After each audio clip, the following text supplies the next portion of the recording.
To figure out how to manage a record disaster requires the biggest drill in state history. We had a magnitude 9 earthquake off of our coast. From the state level down to county and city emergency operations centers, these people are among the first trying to get a handle on what just hit us. This is a drill. The message is Old Highway 99 at I-5, exit 88. Old Highway 99 at I-5, mile marker 88. The bridge out on Yelm Highway is completely collapsed over the freeway there. And so it begins. The June 2016 exercise known as Cascadia Rising, designed to find out what works and what doesn't. An exercise that involves multiple local, tribal, state, and federal agencies.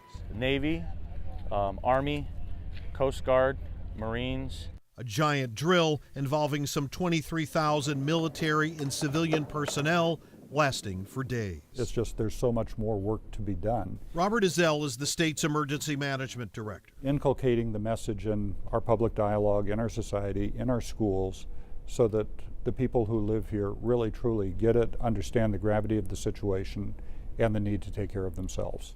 What led to Cascadia Rising was a 2011 study by FEMA, the Federal Emergency Management Agency. Further analysis by the Washington National Guard concluded that 8,440 people will be killed by the initial earthquake and tsunami. 12,114 will be injured. 507,000 buildings, homes, and apartments destroyed or damaged. Over 1.25 million people will need food and water. The same for more than 750,000 pets. Nearly 500,000 people will need emergency shelter. The worst of the worst would be sometime in the middle of February, where soils are saturated, it's cold, you have a winter storm coming in, you have snow and ice on the ground.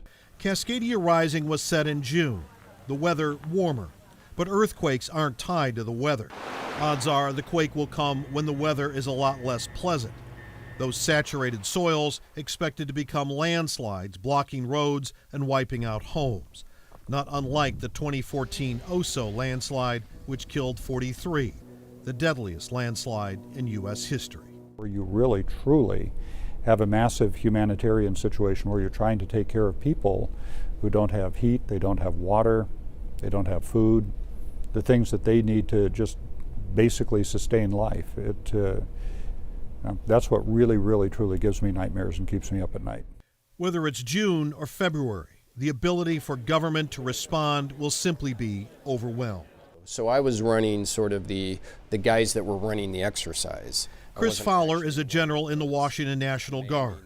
He's also a captain in the Seattle Police Department. We would certainly like to see the public understand that that preparedness is absolutely critical at their level. Why? Because Cascadia Rising was about finding flaws and gaps as well as building upon what worked, and there was plenty of both.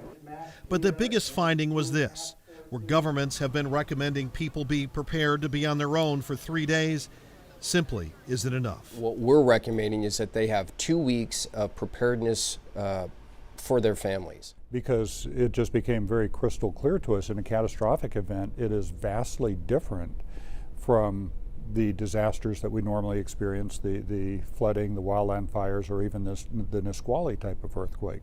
The infrastructure was still largely there following those type of events. After a catastrophic event, the infrastructure is going to be severely degraded, if not inoperative. What you're seeing on this map is the status of roadways, airfields. It will take several days to get the National Guard in place, backed up by the U.S. military, pouring in personnel and supplies from out of state.